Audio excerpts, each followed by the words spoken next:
Attends, juste là.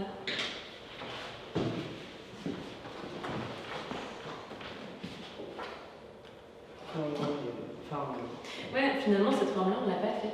Mais c'est vachement mieux.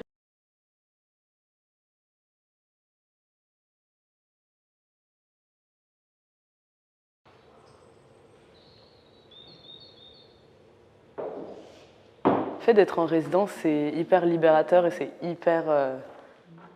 On a un espace blanc totalement neutre et on arrive et on peut faire, entre guillemets, ce qu'on veut. On peut l'investir totalement de notre imaginaire et de nos envies. Et en ça, c'est à la fois très, comment dire, très stimulant et terrifiant. C'est assez ambivalent. Oui, une résidence, ça donne du temps, de l'espace et des moyens. Enfin, c'est un vrai luxe quoi, que de ne pas être simplement derrière son bureau à Paris, mais de pouvoir avoir tout cet espace. Depuis 2013, on travaille sur la convivialité, les arts de la table. Et les traditions régionales, beaucoup.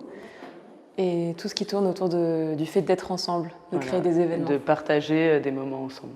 On fait un travail de collecte où on recense toutes les traditions dont les gens nous parlent, les façons de recevoir, les traditions culinaires, les façons de manger ensemble, de se retrouver. Et on choisit des pistes qui nous intéressent plus, sur lesquelles plus creuser et baser notre travail. Ah, oui, c'est vrai qu'il y a la cassation. D'accord. Il avait planté Et le d'accord.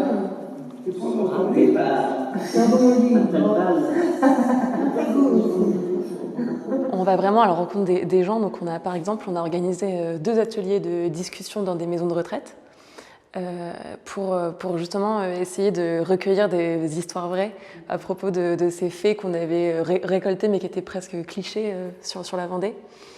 Donc il y a toute cette phase qui a duré peut-être un mois, en fait, un peu moins d'un mois, mais vraiment de réflexion, de récolte, donc de sons, d'histoires, où on a été invités à manger chez des gens, tout ça. Donc ça nous donnait envie d'écouter ces histoires et d'en faire des objets. Du coup, le projet il s'inscrit vraiment à Roche-Servière et il pourrait pas avoir été créé ailleurs, il pourrait pas avoir été créé pendant une autre résidence. On travaille avec des gens qui connaissent des savoir-faire locaux, avec des matériaux qu'on ne trouve pas loin, qui ont influencé le projet à chaque fois. Lorsqu'on a fixé en fait, l'objet symbolique qui était à la base de l'histoire qui nous intéresse, on va passer par le dessin. Une fois qu'on a passé par cette étape de dessin, on passe à l'ordinateur, souvent en 3D. On fait un vrai répertoire de courbes et de lignes. Et en général, on est toutes les deux devant le même ordinateur et on les assemble. On dit ah, peut-être cette ligne-là et cette ligne-là. On les met ensemble. On voit comment les proportions fonctionnent ensemble, comment les lignes se rejoignent. Et c'est marrant parce qu'on passe vraiment par cette étape de la 2D et de la ligne pour ensuite souvent faire tourner la ligne et faire des objets en 3D. On s'est mis à aller à la recherche en fait, de savoir-faire de la région.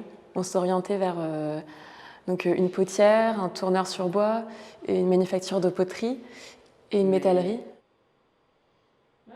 On arrive avec nos dessins et on ne connaît pas du tout, en général, très souvent, on ne connaît pas du tout le savoir-faire en question. Donc on ne sait pas comment nos dessins vont se marier à la matière et au travail de l'artisan. Donc parfois ça a donné lieu à des moments drôles où les gens nous disaient « Ah non, c'est pas du tout possible de faire ça, c'est pas du tout possible de faire ça en verre, en terre, en bois ». Et du coup, c'est là que c'est intéressant, c'est en fait le regard de l'artisan sur notre travail et nous, notre regard sur la matière. Et en fait, on s'adapte et on adapte les formes et les objets parce que le but, c'est vraiment de travailler en collaboration avec les savoir-faire et pas de les contraindre ou de leur dire « nous, on veut absolument cette forme ».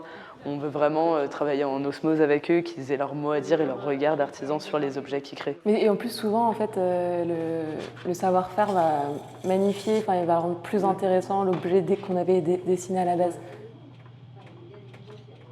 À l'historial de la Vendée, on a adoré l'idée qu'une assiette était un souvenir, enfin qu'un objet devenait un souvenir et qu'on gardait cet objet comme on garde un souvenir en mémoire.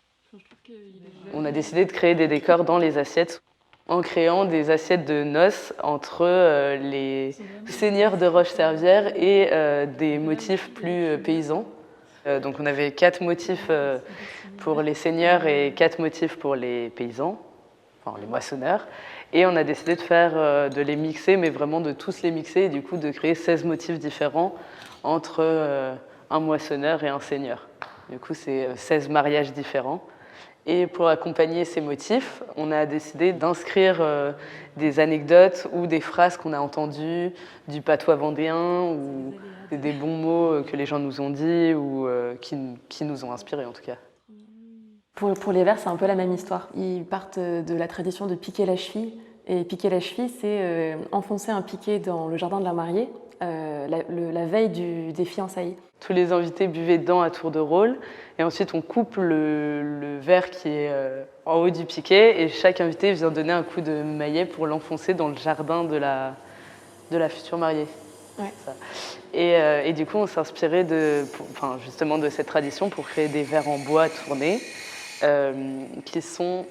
qui en fait reprennent des courbes des paysages du bocage vendéen et du marais vendéen qui en fait sont deux coins de la même région où il y avait beaucoup de mésententes et qui ne s'aimaient pas trop, on va dire. Il y avait beaucoup d'a priori des deux côtés et nous on a décidé de les rassembler dans ces verres pour que les gens puissent boire ensemble dans ces verres en bois.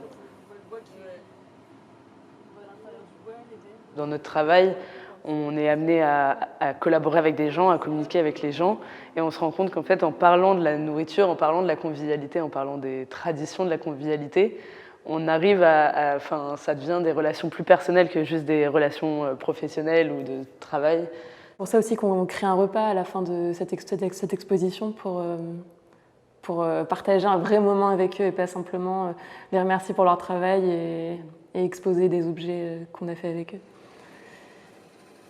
Les objets parlent des gens, enfin, les objets qu'on crée et qu'on a créés ici parlent des gens et de notre rencontre avec les gens et leurs anecdotes et leurs histoires. Et du coup, pour nous, ça tombe sous le sens d'aller leur mettre les objets dans les mains et de leur dire voilà, c'est ce que vous nous avez inspiré quelque part.